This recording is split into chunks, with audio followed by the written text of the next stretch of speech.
Si el Antiguo Testamento, escuchen la pregunta, hermanos, por favor. Si el Antiguo Testamento habla del Mesías de principio a fin, ¿por qué no podemos pensar que Jesús organizó y planeó cada acto con la intención, pues, con intención como quien conoce al detalle el Antiguo Testamento? O sea, más o menos es como si Dios se leyera el Antiguo Testamento y él lo sabía, ¿cierto? Bueno, voy a cuadrarlo en mi vida. Voy a tomarlo del Antiguo Testamento y me lo voy a aplicar. Vamos a ver si eso es posible. Pues, hermanos. Creo que ya anticipadamente el hermano había dicho algo respecto a eso. Hay algunos hermanos muy estudiosos, muy serios, que han hecho la contabilización de las profecías del Antiguo Testamento. Para algunos dan como unas 350 referencias, en todo caso más de 300, y era como si Jesús hubiera estudiado el papel que él tenía que hacer. Y ahora voy a hacer esto, y ahora voy a decir esto, y ahora, o sea, como si todo estuviera libreteado. Pero hay una gran cantidad de cosas que estaban fuera del control de él, como por ejemplo su nacimiento, el lugar de nacimiento, el momento del nacimiento, el nombre que iba a recibir, porque eran cosas que estaban ajenas a él. Ahora imagínense a Jesús en la cruz diciéndole a los romanos, bueno, y ahora ustedes me tienen que atravesar con una lanza para que cumplan las profecías. O sea, era una cosa que definitivamente estaba fuera de su control, lo mismo que aún su misma resurrección. Eso que el Padre fue el que le levantó. Bueno, en esa pregunta en algo tiene razón, porque Jesucristo es Dios. Y Jesucristo, antes de hacerse hombre, ya existía como el Verbo eterno de Dios, antes de la fundación del mundo. Y Él planeó juntamente con el Padre, en el Espíritu, todas las cosas desde antes. Entonces la palabra sí habla del anticipado consejo de Dios. O sea que la venida del Señor sí fue anticipada para la redención del hombre. Como hablamos ahora, Dios ya conocía que el hombre iba a caer, iba a pecar. No quiso, pero sabía, y soportó y permitió. Pero también proveyó un Salvador. Y Él fue el que dio las profecías, porque Jesucristo es Dios. Y Jesucristo se manifestaba ya desde el Antiguo Testamento como el ángel de Yahvé, anunciando muchas cosas. Anunciando a Moisés, anunciando a Jacob, anunciando a sus profetas también. Y por eso el Espíritu de Cristo era el que estaba en los profetas. Entonces Él tiene el derecho de anticipar todas las cosas, porque Él es Dios. Sino que a veces no conocemos a Dios, ¿verdad? Y no le damos la honra a Dios por lo que Él es. Entonces nosotros no podemos reducir a Dios a nuestra finitud también humana, sino debemos saber y saber quién es Dios. Entonces en la medida que vamos conociendo a Dios, le vamos honrando a Él por lo que Él es. Entonces en la medida que nosotros vamos conociendo al Señor, vamos viendo, porque Él planeó todo, Él profetizó todo. Y después Él se hizo hombre, pero Él vino como obediencia del Padre para hacerse hombre, ¿cierto? Pero como hombre, Él se despojó y se sometió en obediencia al Padre y creció en estatura, en sabiduría y en gracia delante de Dios y de los hombres. Pero de todas maneras debemos ver estas cosas. Y él anunciaba que tenía que ir a Jerusalén y a ser entregado porque Él conocía la palabra, ¿sí? Entonces, si la pregunta es hecha con la intención, como hacía el Señor Jesús, de provocarlo de pronto en un desliz, pues el problema es del corazón, ¿sí? Pero una vez le entregaron una moneda al Señor. Señor, ¿será que tenemos que pagar el impuesto? Entonces, para acusar a Jesús de que era un ladrón, un evasor de impuestos, y dijo, dame una moneda. ¿Quién está aquí en la moneda, en la inscripción? El César. Dice, dad pues a César lo que es de César. Él no dijo ni sí ni no, y a Dios lo que es de Dios. Entonces hay preguntas que son capciosas, hay preguntas que son genuinas. No estoy acusando al que hizo la pregunta que lo está haciendo de manera capciosa, pero el Señor tiene que trabajar con nuestro corazón para conocer a Dios. Amén. ¿Quién es Dios? ¿Seguimos? Bueno, esa es otra también, que yo sé que surge mucho dice, ¿por qué considerar el Dios del Nuevo Testamento igual al Dios del Antiguo Testamento? Si el primero solo habla de amor y el segundo inclusive no fue coherente con sus propios mandatos. Por ejemplo, mató y dio instrucciones de matar. Es una pregunta que surge mucho, ¿cierto? Es que el Dios del Nuevo Testamento es distinto al del Antiguo Testamento. Bien, pues, hermanos. Gracias, hermano.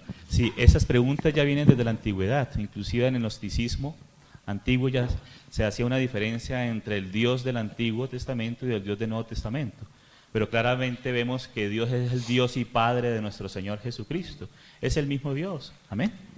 Entonces, a veces en ciertas órdenes de Dios, por ejemplo, ir a Canaán y destruir a la población de Canaán, Dios le había dado oportunidad a Canaán, pero mira que ese acto fue un acto de misericordia, de justicia, pero también de misericordia, porque los cananeos, por ejemplo, es uno de los ejemplos, tenían prácticas horrendas, horribles, ofrecían a sus hijos a Moloch, al fuego, y hacían prácticas que no quiero ni mencionar aquí por causa de los niños que están presentes. Pero amados, si Dios le dio oportunidad, entonces había que ponerle una pausa a esa maldad que ya estaba en el colmo, dice que ya llegó al colmo la maldad del amorreo, o sea que Dios dio oportunidad, pero había un colmo, dice el Señor, llegó hasta el colmo la maldad del amorreo, y por eso el Señor entonces decide destruir a veces ciertos lugares, ciertas cosas, porque si no se iba a perpetuar esa maldad, ¿cierto? Y los hijos de esos cananeos después iban a perpetuar esa maldad. Entonces, como los niños son inocentes, esa muerte a veces de ciertos niños a veces es para evitarles eso, porque los niños se van a la presencia del Señor. Hay que entender razones de la eternidad, porque a veces nosotros pensamos en el hoy, en el ahora, pero no pensamos en la eternidad, no pensamos en las razones de Dios, en la misericordia de Dios, y a veces esos actos son de misericordia también, amados. Entonces a veces el Señor decide destruir algunas cosas para tener cuidado, entonces, si somos tan malos, tan perversos, cuidar a nuestros hijos, para que por nuestra culpa entonces nuestros hijos no vayan a sufrir ciertas condenaciones, ciertos castigos. Entonces decide a veces por misericordia entonces poner el fin, ya sea el colmo, para que no siga haciendo mal y no le haga mal a otros aquí. Entonces que los hijos de aquellos, por ejemplo cananeos, no siguieran practicando y perpetuando esas maldades, y esos niños iban a ir a la presencia de Dios también, y muchas otras razones que hay que darle al Señor, y es el mismo Dios, amén, no es un Dios diferente, porque el mismo Señor Jesús va a venir al final en Armagedón, porque Él no quiere que el impío perezca, pero da oportunidad y envía el Evangelio. Como no reciben el Evangelio, envía sus juicios, y al final, hermanos, el mismo Señor va a pisar la sangre de sus enemigos. Habla de un lagar, porque hay otra pregunta relacionada con eso, de una vez la adelantamos. Y va a pisar, y ese versículo es un versículo profético acerca del Señor Jesús. Ahí en Armagedón dice que la sangre, tanta mortandad que va a haber, va a llegar hasta el freno de los caballos. El Salmo 110 habla de eso también, como el Señor en sus juicios al final y envía su amor, envió a su Hijo, el Evangelio, daban 2000 años de oportunidad para toda humanidad, y aún así se resisten al amor de Dios, al amor salvador, a la gracia de Dios. Pues entonces vienen sus juicios, vienen las trompetas, vienen los sellos, las trompetas, las copas, y ellos siguen haciendo sus mismas abominables cosas. Entonces viene su juicio y viene en un caballo blanco, ya no como cordero, sino como león, a hacer justicia. Amén. Pero el Señor siempre tiene misericordia, más es el mismo Dios. Como decía Iván, esto ya se ha debatido en la antigüedad. Aparte del gnosticismo, Marción, uno de los primeros herejes de la iglesia, decía entonces de que el Dios del Antiguo Testamento era diferente al Dios del Nuevo Testamento. Consideremos esto primero, muy rápidamente. El Señor Jesucristo, cuando le preguntan acerca del divorcio, cita Génesis y cita al Dios de Génesis. Y luego él más adelante se identifica como el hijo del Dios de Génesis. Entonces el Dios es el mismo, ¿sí? No hay diferencia. 2, hermanos, si han leído Apocalipsis, voy a leer acá un texto muy rápido, Apocalipsis 9, verso 15, y fueron desatados los 4 ángeles que estaban preparados para la hora, día, mes y año, a fin de matar a la tercera parte de los hombres. ¿Sabe cuántos millones de habitantes somos sobre la faz de la tierra? Calcule. 18. Por estas 3 plagas fue muerta la tercera parte de los hombres, por el fuego, el humo y el azufre que salía de su boca. Hermanos amados, juzgar a Dios de la manera que se hace, decir que no es el mismo por causa de los juicios que cometió en el Antiguo Testamento, es un juicio desequilibrado, ¿cierto? Porque los juicios que Dios hace son justos. Los juicios que Dios hace son juicios hechos en su justicia. Cetro de equidad es el cetro de su reino. Entonces, creo que es muy rápido juzgar a Dios con nuestra mente. Necesitamos entonces conocer entonces lo que acabó de explicar el hermano, ¿sí? Terribles actos los que hacían los cananeos cuando metían los niños dentro de Moloch, de esa imagen de hierro para quemarlos. Entonces, hermanos, debemos más bien es ver que Dios es un Dios justo en sus juicios, en lo que hace. Y hermanos, eso nos lleva a tener temor de Dios, que es la sabiduría, porque mejor sufrir un poquito acá y no la eternidad en el infierno. Entonces Dios llamándoles la atención para que nos volvamos a su amor. Sí, la Biblia es la historia de un Dios que no muda su carácter.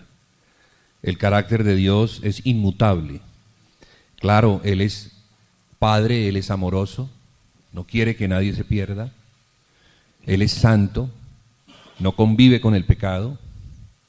Él es justo y como justo tiene que juzgar el pecado mismo, pero algo que se nos muestra es que es misericordioso. Lo único que el hombre podría merecer después del pecado es la condenación, pero a cambio entrega a su Hijo. La ofensa fue contra Dios. Dios es el ofendido, pero Dios mismo se convierte en el Salvador. Dios mismo es el que se entrega en su Hijo para salvar al hombre. De modo que no se puede levantar un juicio contra Dios. No se puede, la evidencia es clarísima. Y se nos muestra en la entrega de su unigénito, de lo más amado, de lo más cerca de su corazón, para rescatar al hombre que se encuentra perdido.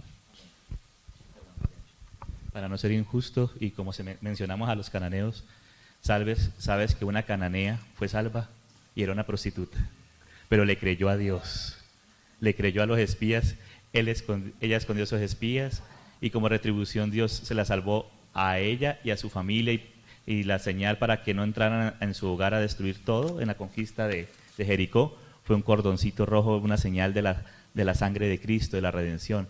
¿Y sabes qué? Del linaje de ella viene el Mesías. Junto con el pueblo de Israel hubo una mezcla ahí. Mira la misericordia de Dios, para no ser injusto, que fueron todos los cananeos. Bueno, yo quiero mencionar también otro versículo, porque mira que el concepto es que el Dios del Nuevo Testamento es un Dios de amor, pero también mencionemos el incidente, por ejemplo, de Ananías y Zafira, y lo que puede haber significado para la iglesia. Y uno podría decir, no, pero es que estamos en el tiempo de la gracia, el amor del Señor. Y ustedes recuerdan, es Hechos 5, ¿cierto? Hechos 5, y lo que dijo el hermano Iván ahora, el principio de la sabiduría es el temor. ¿Qué pasó cuando sucedió ese caso? Vino gran temor sobre toda la iglesia. Y cuando dice el escritor de Hebreos, nuestro Dios es fuego consumidor. O cuando dice el otro texto, horrenda cosa es caer en manos del Dios vivo. Spurgeon decía una frase muy interesante, decía, háblale al mundo de un Dios creador y lo tolerará, pero háblale de un Dios sentado en su trono gobernando con justicia. ¿Sí ves? Y no lo tolerará. O sea, los hombres quieren ese Dios complaciente, a su medida, que puedan controlar y manipular. Pero lo que decía el hermano Julián también, yo Jehová no cambio, es el mismo Señor. Bueno, hermanos, vamos a seguir acá con otras preguntas. Dice, ¿hay aparte del cristianismo religiones con un concepto de Trinidad?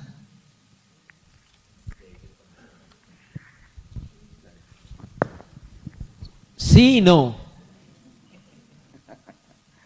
Hay un concepto de Trinidad que tienen las religiones orientales, el hinduismo, el budismo, pero es un concepto diferente al concepto bíblico de la Trinidad. Ellos dicen que 3 de los dioses de ellos, Shiva, Vishnu, no recuerdo el otro, dicen que es una Trinidad, ¿sí? Pero ese no es el concepto bíblico de la Trinidad. Entonces sí hay un concepto, pero equivocado, de lo que es la Trinidad. Y no porque ninguna religión tiene lo que tiene el cristianismo, que la Trinidad no es nada más y no es nada menos que nosotros los hombres tratamos de entender el ser de Dios. Eso es lo que es, ¿cierto? Entonces, sí se habla del concepto de Trinidad, que los antitrinitarios utilizan ese concepto hinduista o budista para decir que son 3 dioses. Pero nosotros no creemos en 3 dioses porque eso es triteísmo. Entonces, de una vez aclarar que lo que ellos creen es triteísmo. Nosotros creemos en la Trinidad, que significa que en el único ser de Dios hay una subsistencia de 3 personas, compartiendo una divinidad, una gloria, una esencia, ¿cierto? Una misma naturaleza. ¿Listo? Bueno, un libro que recomiendo para esta pregunta y otras. Es que, voy a hablarla para conectarla con esta. Es que hay varias historias dentro del paganismo que son similares a la historia de un hijo que resucita. Hermanos, les recomiendo este libro. Muy bueno, yo me lo acabé de leer ahora en enero. Se llama El caso del Jesús verdadero, de Lee Strobel, excelente. Y hay un capítulo dedicado exclusivamente a abordar el tema de la mitología. Le cuento que uno a veces, cuando alguien le hace esa pregunta, uno por dentro se tambalea. Acuérdense, el cristiano no tiene temor de cavar la fe, la fosa de su propia fe. No tiene temor, puede indagar y el Señor le va a dar pruebas. En ese libro, ese capítulo es espectacular y habla con erudito, un experto, creo que es un japonés. Un pastor japonés de Estados Unidos que es historiador, es arqueólogo, experto en lenguas antiguas, y el tema es muy bueno. ¿Sí? Sí, si me permites, panecito, un segundito. Resulta que está circulando por internet, por YouTube, un video que ha sido muy conocido, pero muy deshonesto, ¿sabes? Lo presentan como si tuviese un conocimiento histórico, un relato histórico de las culturas antiguas, de los egipcios, los babilónicos, los asirios y todo, en fin, muchas religiones. Y gracias al Señor un grupo de hermanos respondieron a ese video, el video se llama Seit Gates, o Espíritu de los Tiempos. Gates, tiempos, Seit, Espíritu de los Tiempos en alemán. Y unos hermanos que respondieron, yo lo tengo, el que lo quiera se lo puedo pasar de alguna manera por correo o alguna cosa, respondiendo y mostrando los anacronismos y las mentiras, pero ellos lo presentan como si fuera la verdad y la gente se está, como decimos, comiendo el cuento, y está hecho en base de mentiras, amados. Entonces, por eso hay que clamar al Señor para que nos dé sabiduría, no comernos el cuento de todo lo que dicen en internet, no porque dice internet, porque tiene un nombre, entonces vamos a creerle. Entonces, hay una respuesta a ese video, Seit Gates, donde muestra eso supuestamente, mostrando cosas históricas, pero es un error. Entonces hay una respuesta a todo eso. Amén. El libro se llama, está en la página de Tesoros Cristianos. Eso le iba a hacer propaganda. Es Lee Strobel, el autor que ya habíamos referenciado, está en la página de tesoroscristianos.net. El caso del Jesús verdadero. Ya había hecho el caso de Cristo, que hay una película de ese caso de Cristo muy buena, el caso del creador, que es un documental, o sea, son libros y luego han hecho los documentales que tienen que ver con ese aspecto de creación y evolución. Tiene otro que se llama El caso de la fe, El caso del Jesús verdadero, ¿En qué creen mis amigos que no creen? Es otro libro de él, de Lee Strobel. Entonces es un autor ampliamente recomendado. Pero ahorita que dijiste Babilonia y ahora que citaste, yo creo que el libro clásico que también hay que darle una miradita es el libro de Alexander Hislop, Las 2 Babilonias, para conocer cómo esa mixtura de religiones y culturas antiguas han distorsionado la imagen del Dios verdadero, la verdad del Dios de la Biblia. Las 2 Babilonias de Alexander Hislop. Bueno, seguimos con otra pregunta. ¿Por qué considerar el acto de la serpiente en el huerto del Edén como un engaño para caer en el pecado y no como una forma de abrirnos los ojos sobre que fuimos hechos a imagen y semejanza de Dios? Ahí les dejo, hermanos, esa perita en dulce.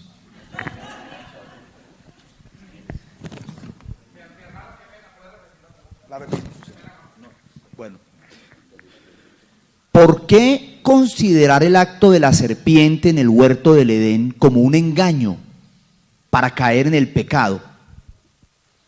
No moriréis, sino que serán abiertos vuestros ojos y seréis como Dios, sabiendo el bien y el mal.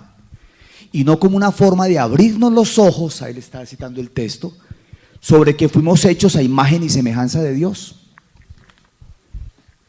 esta difícil pregunta quisiera empezar diciendo algo breve. ¿El conocimiento de que Adán y Eva habían sido creados a imagen y semejanza de Dios es anterior a la aparición de la serpiente? La serpiente va a aparecer en Génesis 3 y la imagen y semejanza de Dios en la creación del hombre está en Génesis 1 y en Génesis 2. Pero esa idea de que la serpiente es la que abre los ojos ha llevado a que muchas culturas antiguas, dentro de sus divinidades, tuvieran a la serpiente. ¿Sí? Hasta los médicos, ¿no? Hasta los médicos. Pero no este médico, hermanos. Bueno, Dios había dicho desde el principio, Génesis capítulo 2, de todos los árboles podréis comer, mas del árbol del conocimiento del bien y del mal no comeréis, porque el día que de él comiereis ciertamente moriréis. Ahí está la palabra. Ahí está la tremenda libertad que Dios le da al hombre y la gran cantidad de árboles que había en el huerto, más había uno. Y ese uno, prohibido para el hombre comer, era necesario para probar. O sea, Dios no quiere que sus hijos estén gobernados o sean como robots, sino que tengan libertad de decidir si seguir a Dios, porque Dios es Dios, o seguir en otras cosas, seguir otras palabras, otros consejos. Ese en realidad es el problema con el cual tenemos que enfrentarnos diariamente. Si confiar en lo que Dios ha dicho o vamos a confiar en lo que otros dicen. El árbol del conocimiento está relacionado con intimidad, con tener al comer de él una intimidad tal que llegue a ser yo como eso. Entonces, claramente Dios había dicho, no tengas intimidad con eso, no comas, no te nutras de otra fuente, porque si quieres una fuente correcta está el árbol de la vida. También estaba el árbol de la vida, que representa a aquel que es la vida eterna, Cristo. Es Cristo, provisión de Dios para darnos vida. Y en su contraparte está este árbol que está relacionado con la serpiente. O sea que el árbol y la serpiente están en unidad. La palabra de la serpiente en ese árbol llevaba al hombre a negar la veracidad de Dios para tomar las palabras de la serpiente como si fueran verdaderas. Y ciertamente los ojos se abrieron, pero no se abrieron los ojos del entendimiento espiritual, sino los ojos naturales que le permitieron verse desnudos, como si la gloria de Dios, por causa del pecado, se hubiese ausentado. ¿Por qué antes no se veían desnudos? ¿Por qué antes no eran conscientes de su condición? Porque la gloria de Dios les cubría. Y fue necesario luego del pecado,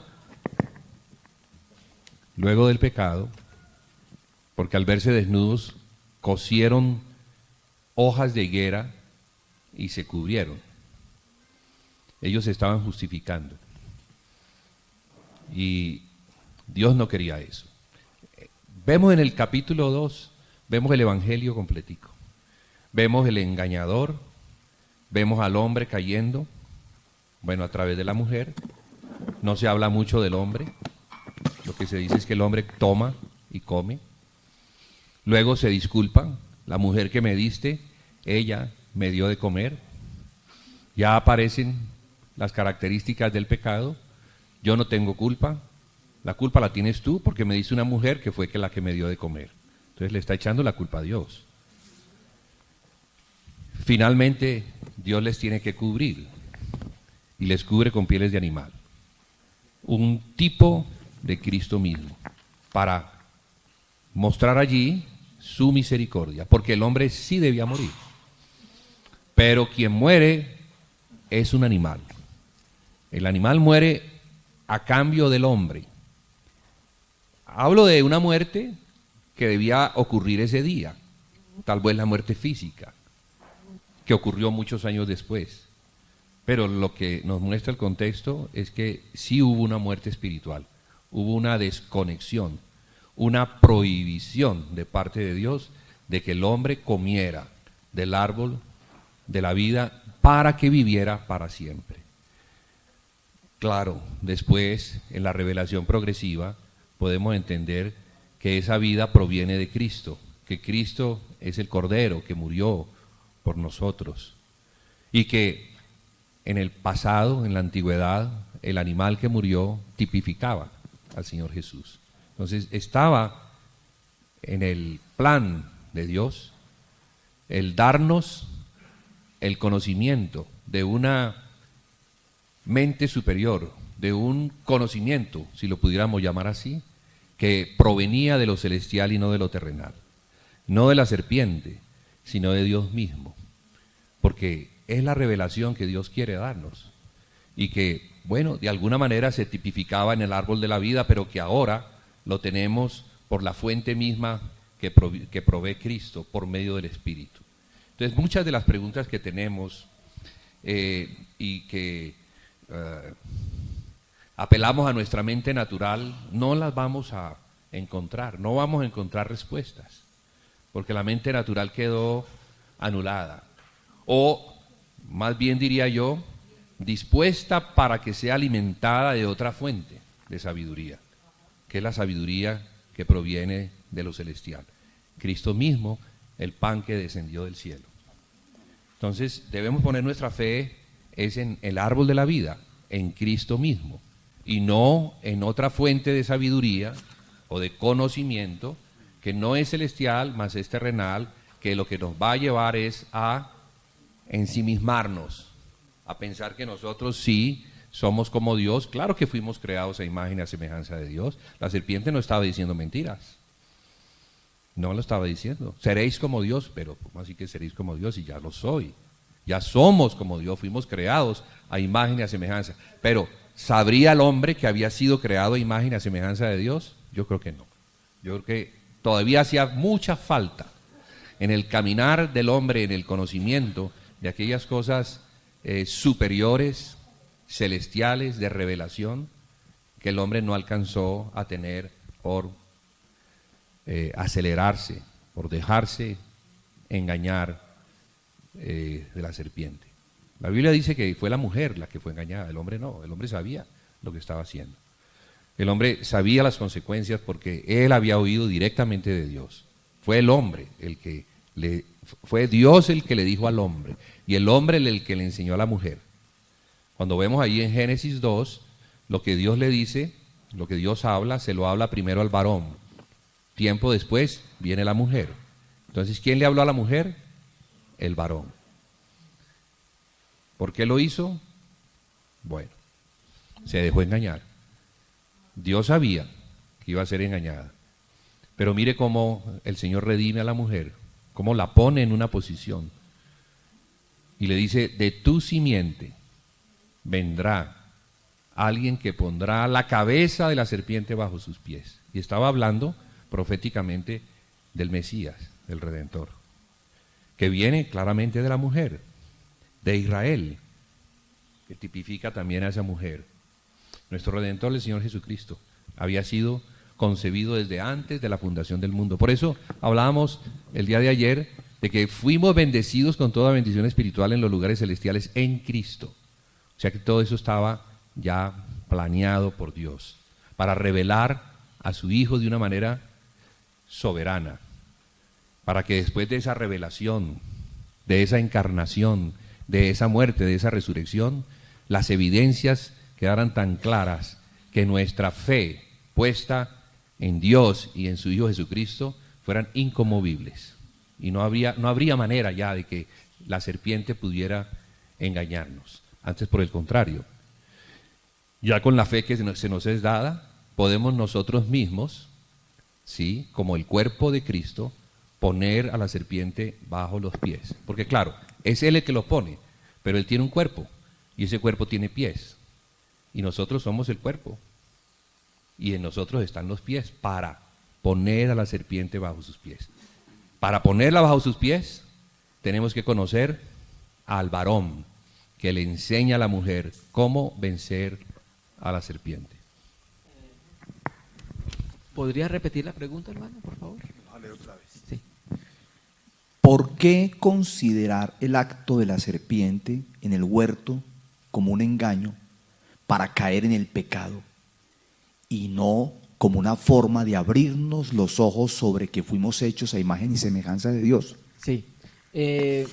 No, la apertura de los ojos no es para, o sea, lo que dice el texto es que los ojos que se le iban a abrir al hombre no era para darse cuenta que era imagen y semejanza de Dios. El texto dice: entonces la serpiente dijo a la mujer, no moriréis, sino que sabe Dios que el día que comáis de él serán abiertos vuestros ojos y seréis como Dios, sabiendo el bien y sabiendo el mal.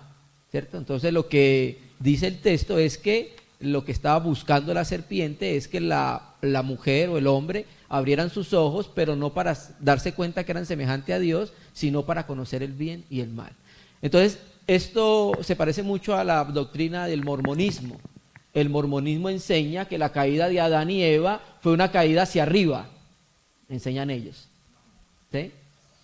Hermanos amados, esto tiene que considerarse como lo dice la Biblia. Hermano, pero no aclara el concepto, una caída hacia arriba. Pero Sí, o sea que fue una bendición. Que al Adán y Eva, al abrirse los ojos, fue una bendición porque pudieron conocer el bien y el mal. ¿Sí? Esa es la doctrina que enseña el mormonismo. Tenemos que decir lo que dice la Biblia. 2 Corintios 11:3. Pero temo que como la serpiente engañó a Eva. O sea, eso no es nada más y nada menos que un engaño.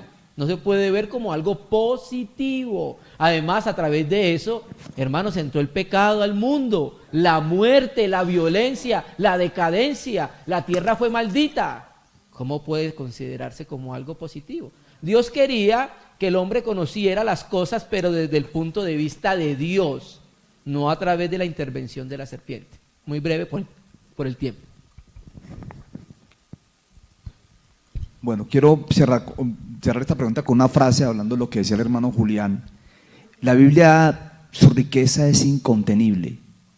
Hay una frase de Francis Schaeffer que dice: la Biblia contiene la verdad verdadera, no la verdad exhaustiva. Lo que él quiere decir con esto es que hay cosas, Dios no dijo todos los detalles. Llegará el día en que Él va a manifestar todo. Incluso hay cosas que son, ¿qué? Secretas. Él no las ha dicho. Y yo me imagino cuando estemos allá y nos muestre por qué peleábamos nosotros. Y ustedes peleando por tan, vea hombres así. Ay, hermano. Bueno, seguimos. Esta para los jóvenes, esta está buena. Le llegó la hora a los muchachos. ¿Cuál es la diferencia entre estar enamorado y que te guste a alguien? Ah, qué cambio tan violento ese, ¿no? Pero bueno. Eso es un viraje tenaz.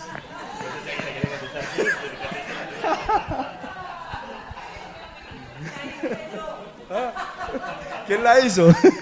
Ahí sí se despertaron todos. Ahí sí, ahí pusieron todos pilas. O sea, entendiendo la pregunta es: ¿cuál sería la diferencia entre sentirse atraído y en estar enamorado? ¿Sí? Pues la diferencia es muy grande, ¿no? Estás enamorado es cuando confundes El cielo con el las cielo manos. Sí. No, claro.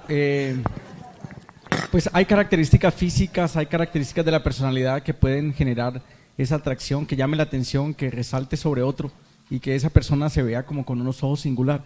Pero eso es atracción solamente, ¿sí? El enamoramiento ya sería como una fase siguiente de eso, donde la persona está cautivada con su atención y no solamente cuando lo ve, sino aún cuando no lo ve físicamente, está pensando en esa persona. Se sorprende muy a menudo pensando en esa persona. Eric Fromm dice que el enamoramiento es el encuentro de dos soledades. ¿Sí? La Biblia sí nos dice que la vida en pareja es la respuesta del Señor para un problema muy serio del ser humano. No es bueno que el hombre esté solo. Entonces, espero haber sido claro. ¿Alguien quiere añadir algo más? Bueno, otra.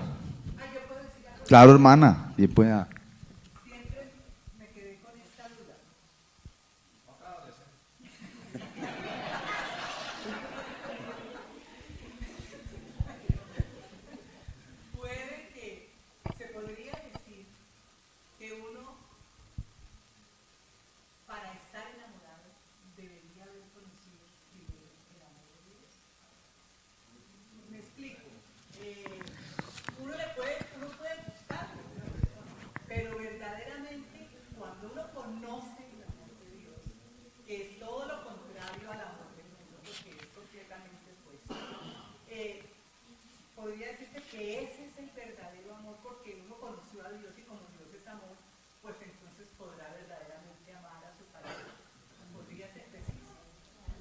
Yo creo que es así. Lo que pasa es que lo que el mundo y entre nosotros reconocemos como enamoramiento es más ese desbalance de neurotransmisores que dura 18 meses cuando la persona está cerca y hace que sintamos mariposa en el estómago, que no son parásitos, ¿no? Pero el verdadero amor es finalmente cuando hemos conocido del Señor y pasamos de eso que lo describimos como un sentimiento, que la persona dice, uy, pasó por allí, como que se inflamó, ¿cierto? Ese enamoramiento, dejar de verlo entonces como un sentimiento y empezar a verlo como una decisión, como un compromiso, como la bendición y la respuesta del Señor para construir esa vida de pareja, de familia y de ser bendición para otros. Necesitamos definitivamente el amor del Señor para poder llegar a ese amor pleno, humano, como parejas. Una vez un hermano planteaba con un título, ¿se acuerdan cuando Abraham mandó a traer la esposa para Isaac? Entonces lo resumió con una frase, novia traída o novia conquistada. ¿Usted qué quiere? Ahí le dejo esa pregunta. Bueno, listo, otra pregunta. Pero ya que lo dices allí, imagínense ustedes en la antigüedad, y no antigüedad muy, muy antigua, sino 50, 60 años atrás, los papás cuadrando el matrimonio de sus hijos. ¿Ya? La mamá diciéndole en la cocina a la hija, ¿usted ve ese señor que está hablando ahí con su papá en la sala? Dentro de una semana se casa con él. Pero yo no lo amo, yo no estoy enamorada de él. Ya te enamorarás de él. Y lo más serio de todo, con todas las dificultades que podamos ver esa visión de 50 años atrás, eran matrimonios mucho más firmes y finalmente terminaban siendo mucho más amorosos que los de ahora. El matrimonio monogámico más estable del Antiguo Testamento es el de Isaac y Rebeca. Y se la trajo el Señor. El Señor fue y se la trajo. Con oración de mayordomo a bordo y todo, ¿se acuerdan? Amados hermanos, mira que como todas las preguntas están relacionadas y todo es íntegro, que el Señor nos creó íntegramente como seres humanos, que quiere que conozcamos su amor. Y como una de las preguntas también era acerca de la oración, y seguro esa pregunta pues tiene una inquietud, ¿no? Legítima acerca de estas cosas, de esos sentimientos. Ore a Dios también por eso. Ore a Dios. En mi pequeña experiencia, antes de conocer a mi esposa, digamos, me gustaron dos personas, una compañera de colegio y una amiga del barrio. Y gracias al Señor yo le decía, Señor, guárdame, si no va a ser para estar toda la vida, guárdame. ¿Sí? Y digamos que en el caso de algunos que ya hayan tenido sentimientos, encuentros en el camino, pues desde hoy puedo decir, Señor, guárdame de aquí en adelante. Que la próxima persona que yo conozca sea la que tú atraigas a mi vida y que tú me confirmes. Y Dios habla, amados. Ore el Señor, ore. Si ha habido cosas en el pasado, pero entonces ore desde aquí en adelante, Señor, guárdame. Guárdame, porque una cosa es como decir, una cosa es la traga, ¿verdad? Hay que diferenciar entre traga Traga maluca. y el don de Dios, porque Dios da la mujer al hombre. Dios le trajo a Eva a Adán. Entonces, pídele a Dios, amén. Pídele al Señor, que es el Señor en su momento te la va a dar, para que no tengas dolores en el camino también. Amén, amados, confusiones. Pero, hermanos, el Señor nos hizo seres humanos, tenemos sentimientos, sino que todo eso debe ser puesto en las manos del Señor. Amén. No es pecado que sientas algo, pero eso ponlo en las manos del Señor, porque no somos ángeles, somos seres humanos y tenemos cuerpo, tenemos alma y también tenemos espíritu. Entonces, pero ruega al Señor para que el Señor te guarde y pone esos sentimientos, esos pensamientos, esas tragas delante del Señor para que el Señor te guarde o te bendiga en su momento adecuado.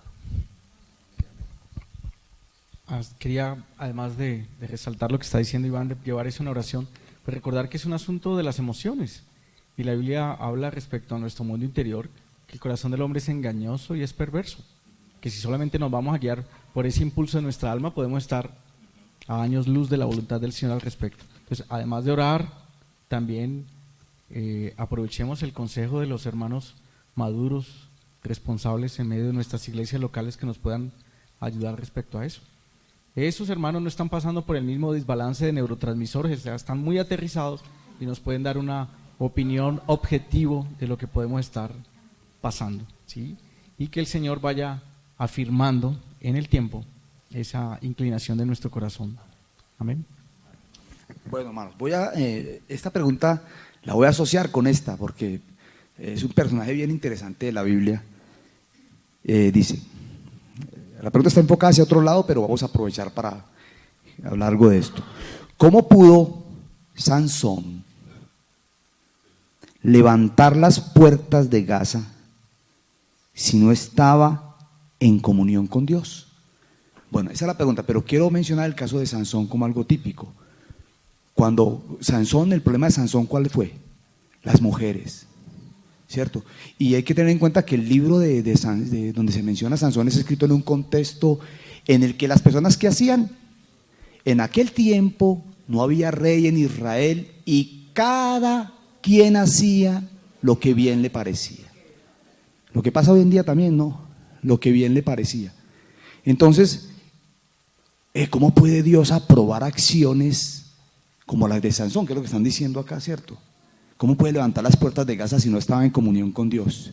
Entonces, hermanos, bien pueda. La vida de Sansón es una perfecta ilustración de hacer todo lo que no se debe hacer. Los votos de consagración de Sansón incluían que no tocara muertos y tocaba muertos. No debía consumir vino y consumía vino. Entonces, todo el tiempo lo vemos es como desobedeciendo del Señor. Pero había una señal externa de todos modos de que aún era un hombre consagrado al Señor, era tener ese cabello largo como esa señal externa de ese propósito del Señor con él. Cuando en ese descenso progresivo de apartarse del Señor, hasta en eso cede, pues hasta ahí termina. El Señor es muy misericordioso y lo usó aún estando en una condición espiritual deplorable, también por amor a su pueblo en el tiempo de los jueces, donde los madianitas y otros enemigos estaban prevaleciendo. Pero Dios, que es justo juez, en algún momento terminó entonces también juzgando aún con su propia vida y termina muriendo en su último acto. Hermanos, ya el hermano Pablo aclaró que la vida de Sansón fue una vida de desatinos en relación con la voluntad del Señor. Pero su fuerza dependía del voto nazareo y sobre todo también de su cabellera, que precisamente cuando se la cortan pierde la fuerza. Sí, el cabello largo en la Biblia tiene una representación que significa que está bajo autoridad de alguien, ¿cierto? Eso lo sabemos por la revelación de Pablo en Corintios y en Génesis. Pero resulta que cuando a Sansón le cortan el cabello y lo metieron a la cárcel, el texto de Jueces 16:22, el cabello de su cabeza comenzó a crecer después de que fue rapado, ¿cierto? Entonces podríamos decir implícitamente que Sansón, ese tiempo en la cárcel, le sirvió para reflexionar, para darse cuenta que no hizo las cosas bien delante del Señor.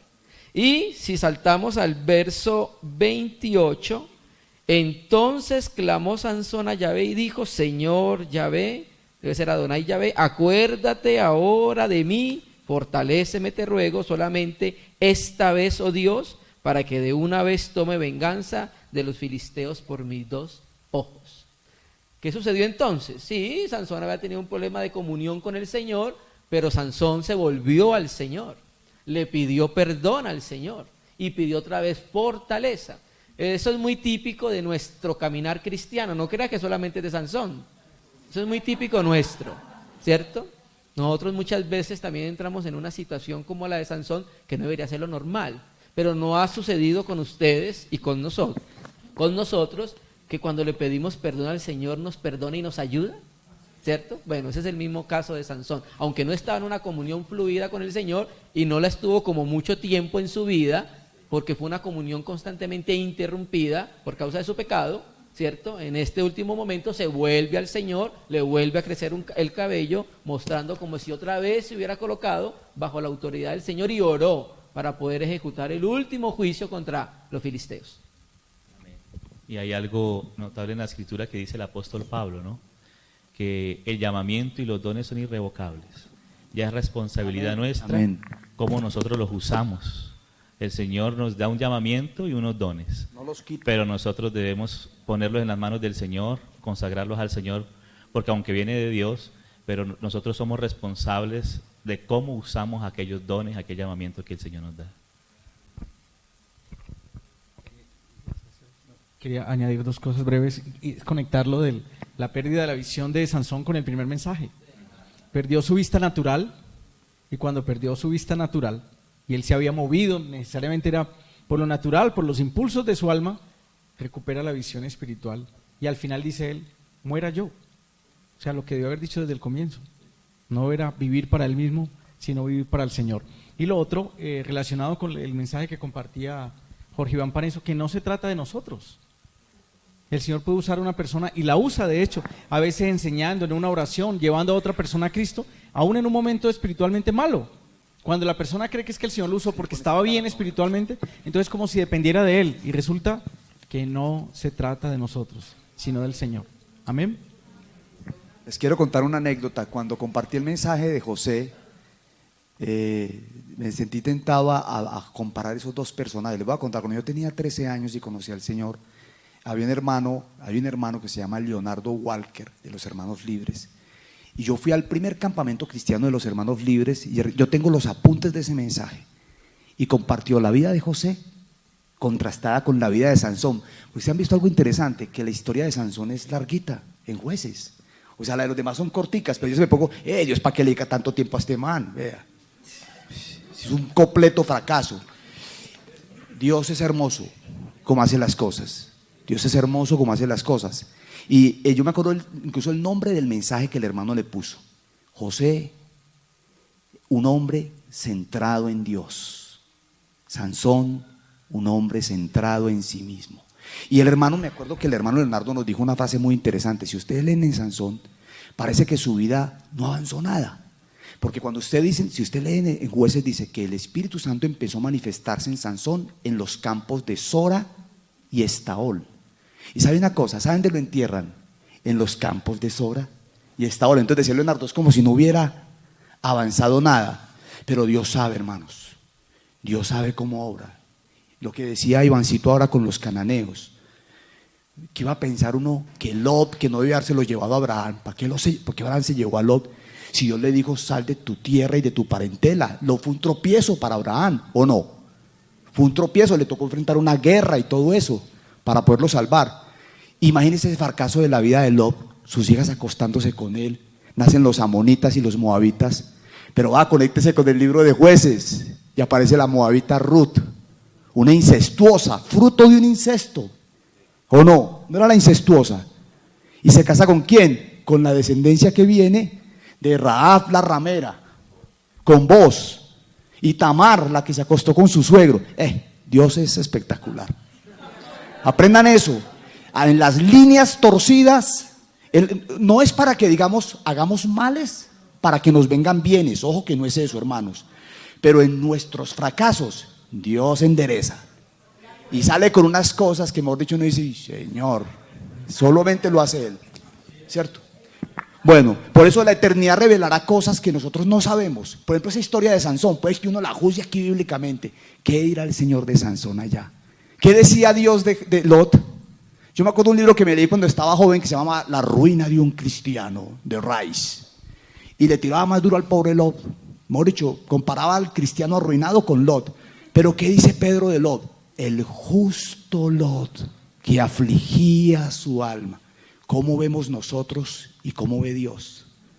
¿Sí ves? Uno ve de una forma, pero ¿cómo ve Dios que juzga con justo juicio y en verdad? Bueno, sigamos, hermano. ¿Alguien levantó la mano por acá? Bien pueda.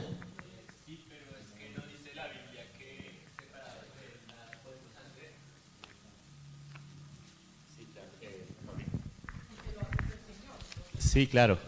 Separados de Él, nada podemos hacer para fruto eterno. Si conectamos toda la parábola, habla de aquello que es fruto para reino eterno. Porque muchas personas están haciendo muchos males, matando, asesinando, violando, y lo están haciendo, lo están pudiendo hacer, pero sin Él y no para Él. Y quería decir, hay un cántico del avivamiento de Argentina relacionado con Sansón, que más o menos mi hijita me ayuda a acordar, si no me acuerdo bien, dice: el cabello de Sansón comenzó a crecer después que fue rapado. Más adelante dice: oh, cuán grande es el amor de Dios a su hijo prisionero. Y después empieza a hablar acerca de la misericordia de Dios al final de la vida de Sansón. Bueno, otra pregunta, ¿listo? Bueno. Oye, qué hermanos tan preguntones, hombre, tan tenaz, hermano. ¿Ah? No, ya me dieron media hora más, nos dieron media horita más. Hermanos, pacientemente espere al Señor. Esperemos el almuercito, que media horita más tenemos. Bueno, ¿por qué Dios maldijo a Canaán? Sí, quien la embarró fue Canaán. Sí, ¿por qué? ¿Por qué maldijo al nieto?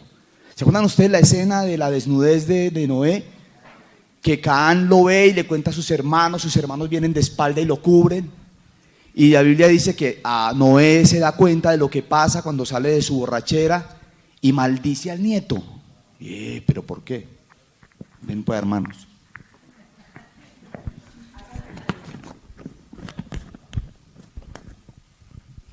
No es Dios el que maldijo a Canaán.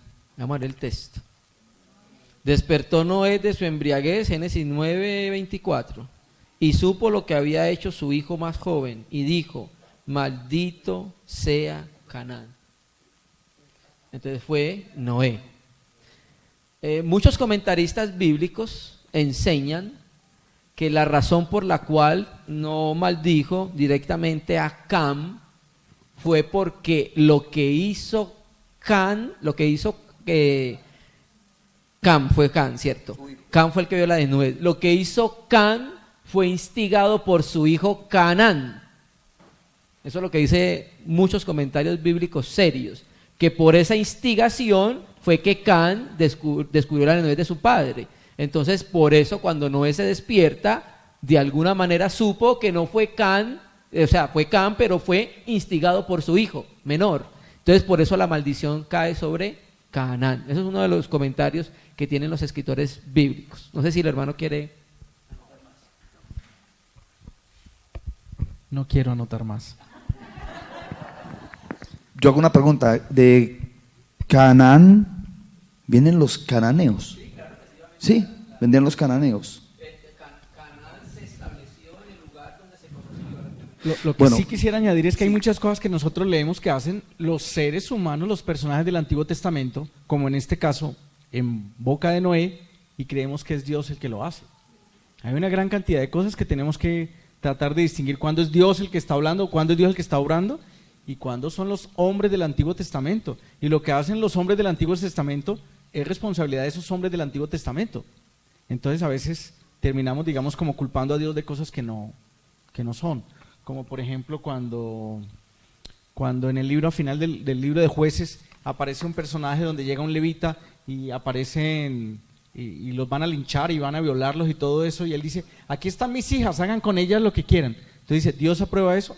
Eso fue un sinvergüenza el que hizo eso, y él es responsable de lo que estaba diciendo, pero no es Dios el que está hablando en ese. Es la palabra de Dios, y Dios nos está hablando, que hay un mensaje para nosotros, pero eso que se está diciendo allí lo está diciendo ese personaje en el libro de Jueces, y él es el que es responsable por lo que dijo. Bueno, hermano. Seguimos. ¿Qué sabía Noé acerca de su familia? Porque es Noé quien maldice. Claro, Dios no es el que maldice, pero es Noé. Cam es el que ve la desnudez de su padre, va y le cuenta a sus hermanos y sus hermanos le reprenden. Yo creo, esta es mi interpretación, que Noé sabía por qué había venido el juicio. Bueno, la Biblia también lo muestra. Muestra que los ángeles tomaron mujeres y de ellas les nacieron hijos. Había una situación que trajo el juicio de Dios. Y esa situación que es mencionada en Pedro y en Judas tenía que ver con fornicación, con actos contra natura, homosexualismo. Era muy claro para Noé, quien construyó el arca, seguramente ayudado por sus hijos y otros más, que el asunto sexual era algo bastante serio. Y este era un pecado de tipo sexual, porque vio la desnudez de su padre. Algunos dicen que el ver la desnudez de su padre no solamente implicaba el haberlo visto, sino que tal vez tuvo relaciones con su padre. La Biblia no aclara mucho y a veces deja a la interpretación de nosotros lo que pudo haber sucedido. ¿Y por qué Canaán y por qué no los otros hijos? ¿Por qué Canaán resultó siendo esa nación de donde estaban los gigantes? ¿Por qué volvieron a aparecer los gigantes que enfrentó David? Porque la Biblia dice que había gigantes en ese tiempo y después.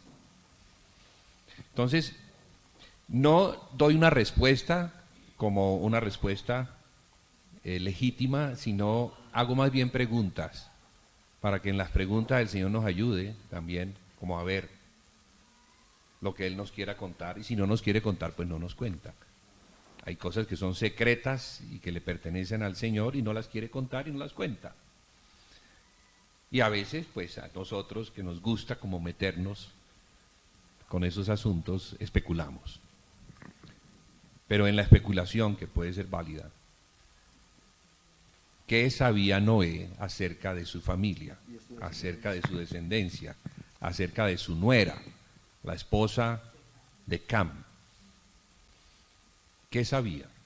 Porque ellos se cuidaban y dice la Escritura que Noé halló gracia delante de Dios, porque era perfecto en sus generaciones. ¿Por qué era perfecto? Porque Dios estaba desde el principio cuidando el linaje del Mesías. Y las familias tenían que mantenerse puras, porque cada mujer podía ser la madre de esa simiente anunciada desde Génesis 3:15, desde el día en que el hombre pecó.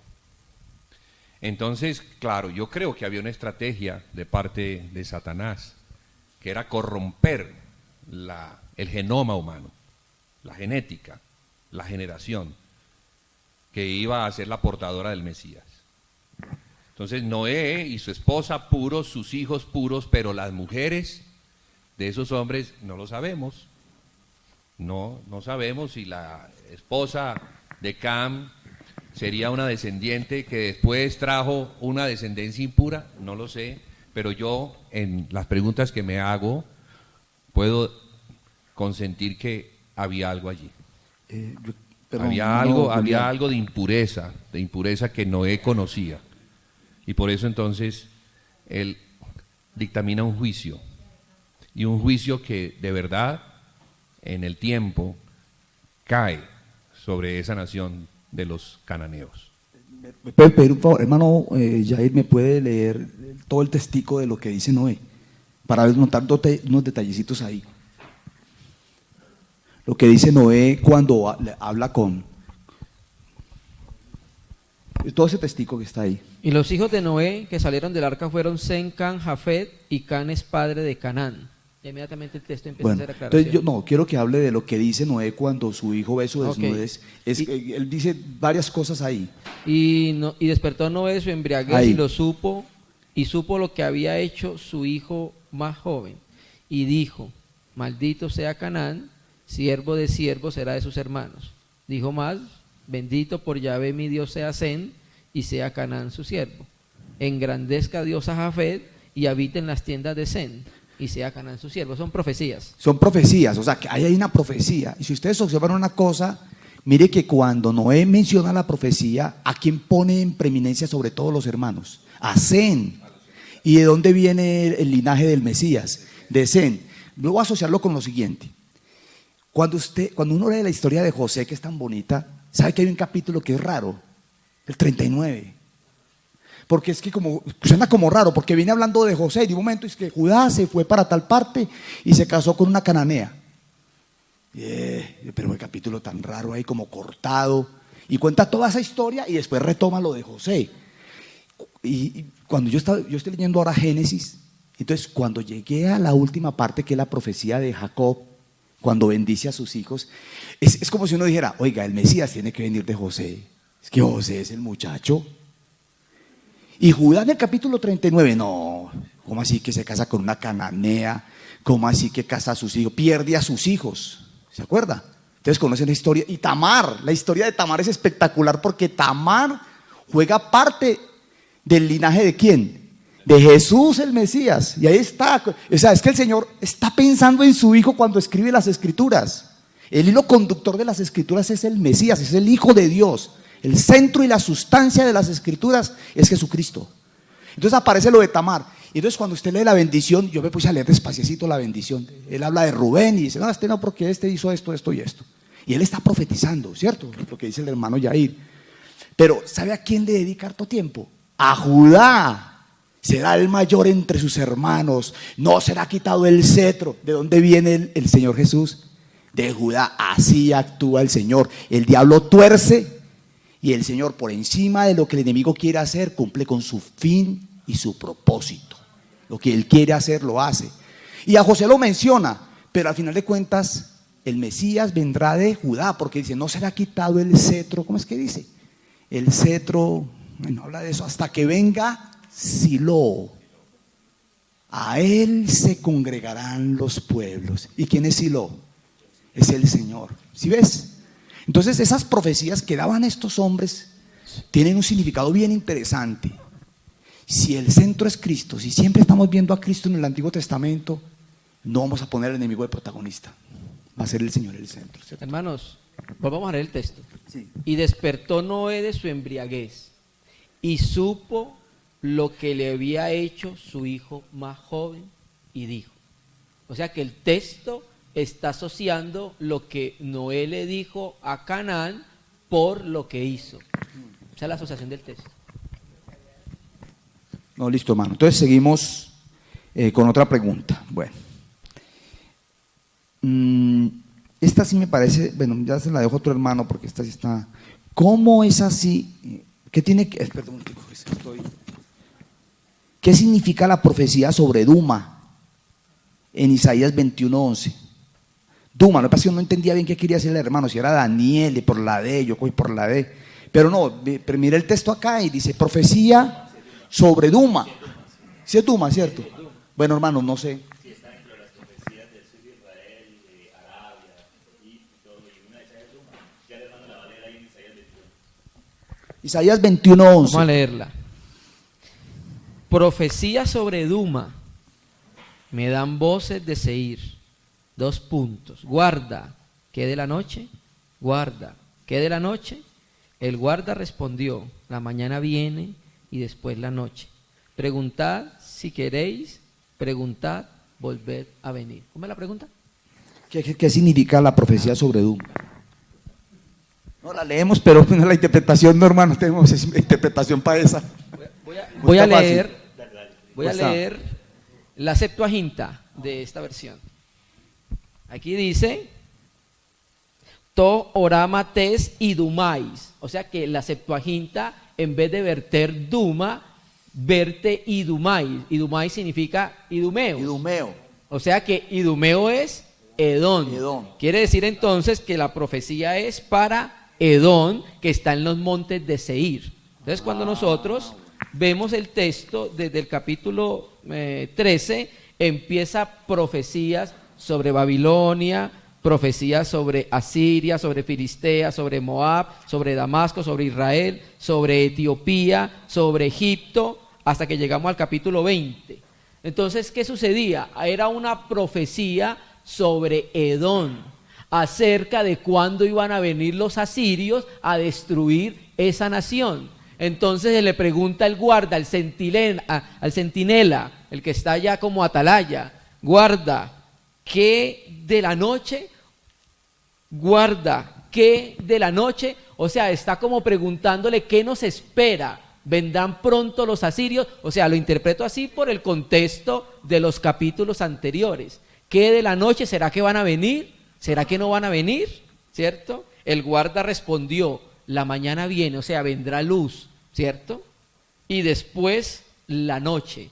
Preguntad si queréis, preguntad, volved a venir. Algunos comentaristas dicen que esa última parte que el guarda habla se refiere, es como si le dijera a Seir, a Edom, a Idumea, que se arrepintiera y que se volviera al Señor para que no viniera el juicio sobre ellos. Bueno, son los comentarios que hace, pero es más o menos lo que se entiende de la profecía de Duma.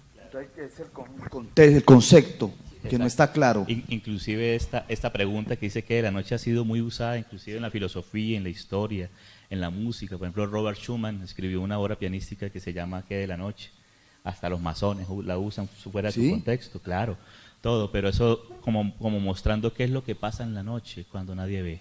O sea, estar atento a lo que hay detrás en las oscuridades. O sea, no perder, no bajar la guardia en los tiempos de dificultad, en los tiempos de tensión. ¿Qué de la noche guarda? Es más o menos lo que quiere decir, o sea, estar vigilando porque viene el acecho. Hace 2 años en el campamento de Buga compartí un mensaje como las historias paralelas de Israel y de Esaú, o sea, de Israel y de Edom, y como de alguna manera termina siendo una ilustración de que el mayor servirá al menor. Creo que está en la página de los hermanos de Armenia el audio o el video para que de pronto algunos hermanos lo puedan considerar. Listo, mi hermano. Otra pregunta.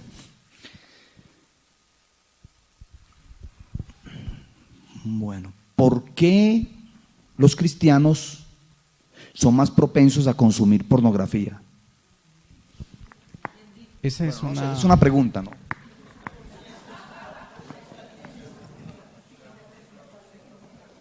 Pues esa es una afirmación no confirmada.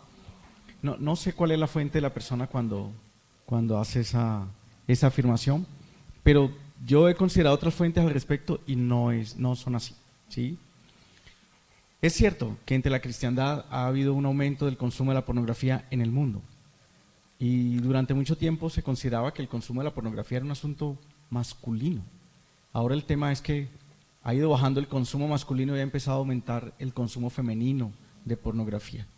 El autor que les contaba hace poco, Jas McDowell, la vez que estuvo en Cali, que era la segunda vez que estaba en Cali, estaba dando una conferencia y él planteaba lo siguiente: ¿cuál creen ustedes, lo hacía como una pregunta, es la principal amenaza para el cristianismo? Entonces decía él, dentro de las opciones de respuesta, el modernismo, la modernidad, el agnosticismo, el ateísmo, la evolución, el comunismo. La principal amenaza para el cristianismo, dijo, no es esa. La principal amenaza para el cristianismo es la pornografía en internet, donde hombres y mujeres entran en bancarrota espiritual y no dentro del propósito del Señor para ellos y en su servicio, porque se ven completamente como derrotados, anulados, quitados sus fuerzas en una vida de derrota y no de un testimonio glorioso del Señor. Entonces, lo que la Biblia nos dice, y se aplicaría para la pornografía y para cualquier otro pecado, es que el que esté firme, mire que no caiga. Y decía Jas McDowell en esa misma conferencia, puede que usted cuando está en internet no esté buscando la pornografía en internet, pero la pornografía sí lo va a buscar a usted. Las propagandas y todas estas cosas van a estar entrando, aún hasta entre páginas cristianas. Usted está leyendo los autores más serios, bueno, más limpios que pueda encontrar, y ahí va a entrar la propaganda pornográfica, porque ahí está el enemigo como el príncipe de este mundo, trayendo esa distracción y este gran engaño. Es tan serio este tema, hablábamos en el campamento de parejas en Cartagena hace algunos meses, que se necesita, además de la oración y la ayuda del Señor, a veces la ayuda de los hermanos para poder romper ese hábito. Hay en este momento herramientas digitales, herramientas tecnológicas, donde cuando usted entra a internet, por ejemplo, yo entro a internet, inmediatamente le he pedido ayuda a mi hermano para eso, estoy luchando con esto, ayúdame. Entonces, apenas yo entre a internet, inmediatamente en el celular de Paneso, en el computador de Paneso, aparece lo que yo estoy visitando, como para que mi hermano sea un guardián de lo que yo estoy haciendo, porque se requiere ayuda extra para poder andar en una victoria en este aspecto. Bueno, yo quiero mencionar un libro también que lo leí de hace un tiempito, se llama El silencio de Adán, de un cristiano llamado Larry Crabb. Y él en ese capítulo menciona algo bien interesante, habla de la pornografía y explica incluso interesante que dice que las historias antiguas de la mitología, las leyendas y mitologías, están viciadas de sexo y pornografía. Es el Dios que abusa de esta y parte está en la mitad y que de ahí salió el sol y la luna y las estrellas. El único que no tiene ese relato es la palabra de Dios, ya sabemos por qué. Cuenta la verdadera historia, ¿cierto? Y Larry Crabb dice que el nombre Adán viene de una palabra también que significa recordar. Y entonces él cuenta una historia, es muy, muy tenaz, ahí en el librito cuenta la historia de un hombre que antes de ir a su casa entra a una revista a ver pornografía. Y dice que tiene que sacar todo de su mente para poder verla. No puede recordar quién es, aunque él es cristiano. Y dice, y cuando sale de ese sitio, recuerda que tiene que predicar el mensaje el domingo. Y es tenaz. Y yo sé que como él es psicólogo, él además que ha hablado con muchos hermanos que sufren esto. Y es verdad, la pornografía, cuando usted tiene que ver pornografía, lo menos que tiene que hacer es recordar quién es. Y el hombre tiene que estar recordando constantemente quién es, quién soy yo en el Señor. Estamos ante un flagelo impresionante que ha afectado y destruido la vida de muchas personas. Hace poco en una comunidad cristiana pasó un caso impresionante que hizo un daño terrible, porque cuando una persona está en el liderazgo, el efecto es mayor, más devastador sobre los más nuevos, sobre todos los que están llegando. Entonces que Dios nos ayude, y lo que decía Pablito de la necesidad de ayudarnos mutuamente. Pornografía también es una adicción, ¿cierto? Como los juegos de azar. Iba a decir con el tema ahora con el acceso a la tecnología tan fácil, el tema de nuestros hijos. Antes había un computador fijo en la casa, ahora los niños tienen los tabletas o los celulares en sus habitaciones. Entonces imagínense qué puede pasar por la mente de un niño cuando a los 4 o 5 años está viendo accidentalmente una película pornográfica porque estaba buscando un juego, porque estaba buscando otra cosa.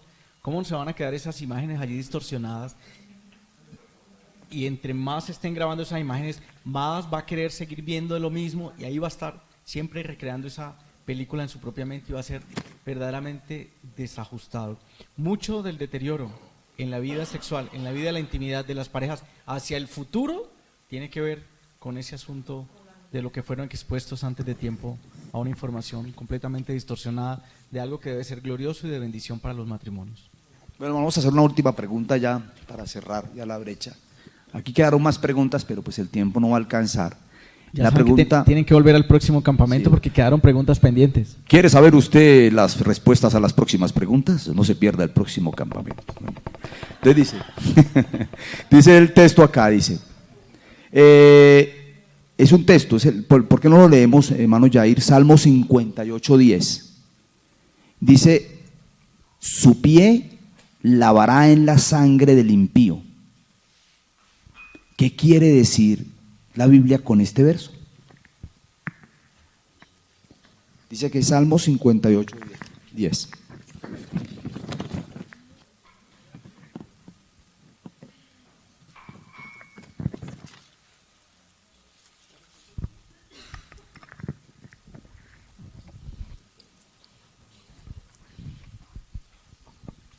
Vamos a leerlo todo. Una de las reglas más básicas de interpretación del texto de la Biblia es leer toda la perícopa. Oh congregación, 58. Oh congregación, pronunciáis en verdad y justicia, en verdad justicia, juzgáis rectamente, hijos de los hombres. Antes en el corazón maquináis iniquidades, hacéis pesar la violencia de vuestras manos en la tierra. Se apartaron los impíos desde la matriz, se descarriaron hablando mentira desde que nacieron. Veneno tienen como veneno de serpiente, son como el aspid sordo que cierra su oído, que no oye la voz de los que encantan, por más hábil que el encantador sea. Oh Dios, quiebra sus dientes en sus bocas, quiebra, oh Yahvé, la muela de los leoncillos. Sean disipados como aguas que corren, cuando disparen sus saetas sean hechas pedazos. Pasen ellos como el caracol que se deslíe, como el que nace muerto, no vean el sol. Antes que vuestras ollas sientan la llama de los espinos, así vivos, así airados, los arrebatará él con tempestad. Se alegrará el justo cuando viere la venganza, sus pies lavará en la sangre del impío. Tenemos que entender que nosotros, para poder interpretar los textos de la Biblia, debemos conocer primero qué tipo de literatura es para poder interpretar. Yo no puedo interpretar una parábola de la misma manera que puedo interpretar un texto de Pablo, Romanos, por ejemplo. Yo no puedo interpretar un libro como Cantares de la misma manera que voy a interpretar la epístola a los Hebreos. Entonces, cada tipo de literatura, según las normas de interpretación del texto, tiene su manera de verse. Recuerde que esto que estamos viendo acá es algo relacionado con la poesía sapiensal. Entonces, el contexto, como cuando nosotros interpretamos una parábola, la regla más básica de interpretación de una parábola es que tiene un núcleo principal y tiene una idea principal. La parábola no está diseñada para interpretarla minuciosamente al detalle, porque ella lo que está mostrando es una generalidad.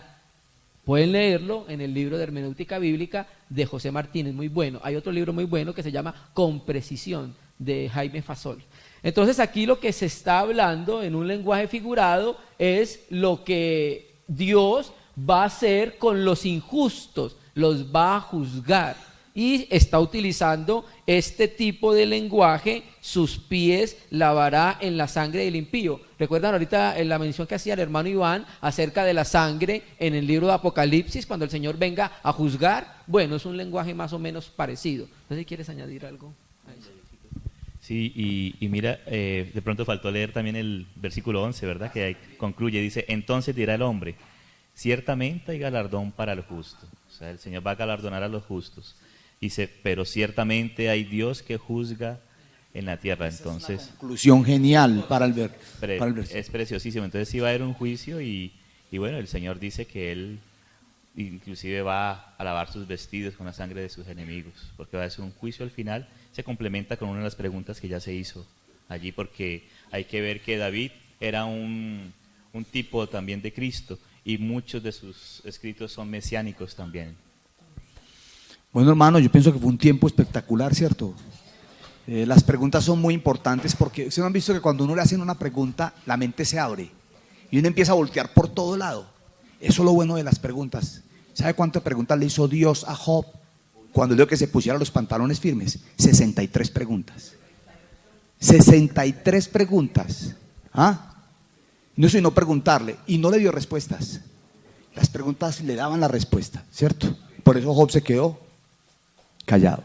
Bueno, Padre, gracias por este tiempo que nos has dado, Señor, de meditar y deleitarnos con tu palabra. Gracias, Señor, por la riqueza que hay en el cuerpo de Cristo.